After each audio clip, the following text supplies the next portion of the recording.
The first time I saw him, I felt something I hadn't felt in years. Danger. Excitement. The kind that burns slow, like a secret candle in a dark room. My name is Claire, and this is the story of how I lost everything. It started on a Tuesday. The office was quiet, the kind of quiet that makes you hear your own heartbeat. He was new, tall, confident, that smile that could melt walls I didn't even know I'd built. We started talking about work, but somehow our conversation slipped into life, dreams, pain. He made me feel seen. I was married to a man who once loved me, but somewhere between bills and silence, we became strangers sharing a roof. I told myself it was harmless.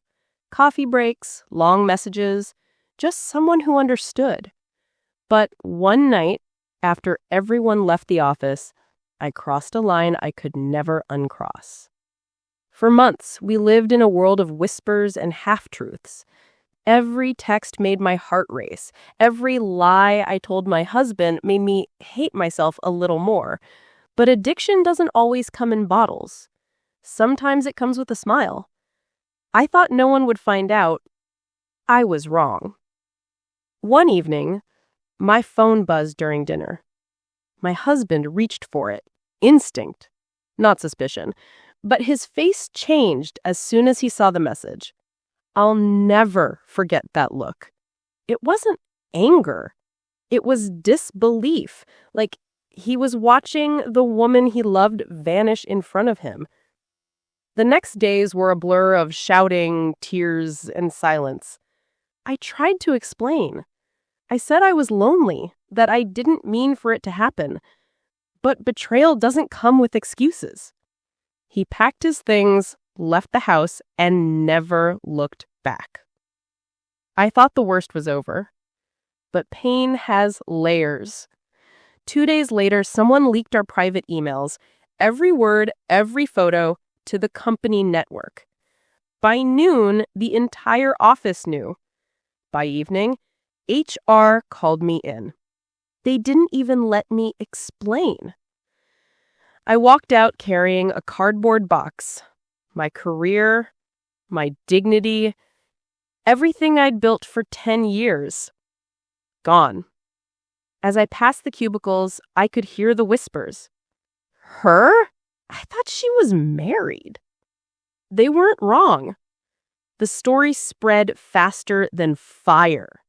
My family stopped answering calls. My friends, the ones who promised to stand by me, disappeared. I became the woman people gossiped about at dinner tables, the one they judged so they could feel better about their own lives. One night, I sat on the bathroom floor, staring at the reflection of someone I didn't recognize. Mascara running, heartbroken, hands shaking. I thought, this is what happens when you forget who you are. The man I lost everything for, he left too. He couldn't handle the attention, the guilt, the shame. He just stopped replying one day. So I was left with nothing. No husband, no career, no friends. Just silence. Months passed. I sold my car, moved into a small apartment, and started working part-time at a cafe. The first time a customer looked at me without judgment, I almost cried. I started writing again. Not to publish, not to share, just to remember what it felt like to tell the truth. There's something strange about losing everything. You start to see what really matters and who you really are beneath the noise. I learned that guilt doesn't fade. You just learn to live with it. You stop trying to erase the past and start trying to understand it. One morning, I saw my ex-husband at the grocery store. He looked happy, really happy. A woman stood beside him, laughing softly. He saw me, nodded politely, and walked away. And that's when I realized I didn't deserve forgiveness. Not yet. but maybe someday I'll earn it. Not from him, not from anyone else, from myself. Because that's what true downfall teaches you. You can lose everything you love in one careless moment. But what destroys you can also rebuild you piece by honest piece.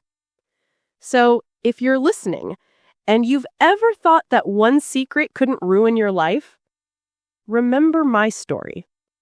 Secrets always find the light. And sometimes that light burns everything it touches. I was Claire, and this was my downfall.